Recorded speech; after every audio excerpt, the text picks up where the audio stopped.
put my head down and just kept grinding every day and just trying to focus on the little things. And sometimes you can caught up in hearing everyone else saying you're not going to make it, you're not good enough, you're just a basketball player, you're not athletic enough. And I haven't made it by no means. I've got a lot of work to do, and I got to just keep progressing each week. But it's just one of those things that I'm just happy that it paid off, and I was there for my teammates.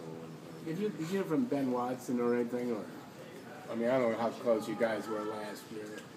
I couldn't hear your question. Did you hear from Benjamin Watson? Yeah, Ben. He texts me after every game and saying congratulations and stuff like that. And he's always been there for me. He's a great guy, great mentor on and off the field. Have you looked at the NFL stats to see where you're up in the top of the leaders for catches and touchdowns and those kind of things? Yeah, I haven't looked. I'm just, like I said, I'm just focusing on this team winning and for whatever I can do to make that happen. Hey, Jordan, there's always something, and this week, even after a win, there'll be questions about who's playing quarterback. How do you think the team is going to be able to handle? It's just one of those things where we can't control any of that. It's up to coach, and I have confidence in all three of them. So it's just one of those things where it's out of our hands, and coach will decide who's going to play.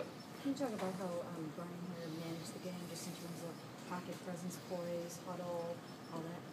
He was very poised. That's a great word to describe the way he played. He was, like I said, or you guys were talking about, he had a rough third quarter, but he bounced back and led our team with a minute and 30 seconds left to a touchdown-winning drive, and it just shows a lot about him and the opportunities that he had and he took advantage of. Have you seen defenses adjust their coverage, how they cover you in the last two games?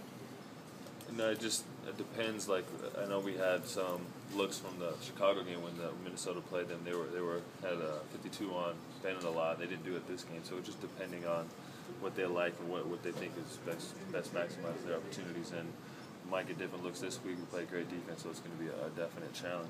Hey, I'm sorry. What does Josh Gordon do to affect how they cover people? He's, people have to watch him. Obviously, you saw him 10 catches for 150 yards, and you can't help but notice him on the field, and he stretches the field, and you got to know where he's at all times, and so that helps other players, and like Devon or Greg and I. So we'll see how that goes the rest of the season.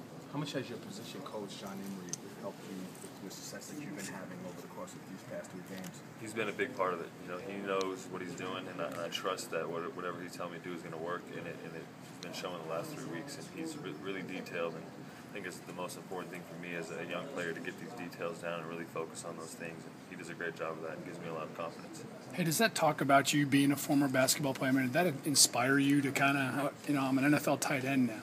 Is that something that you kind of use to motivate you a little bit, or? It is motivation, but frankly, I'm tired of hearing about basketball. I'm not a basketball player. I'm a football player now, and I guess it helps. These tight ends nowadays have basketball backgrounds, but I don't want to be known as a basketball player. When's the last time you even played a pickup game? Whatever. 3 months ago. Did you slam it on somebody? That's all I can do. I can't. I can't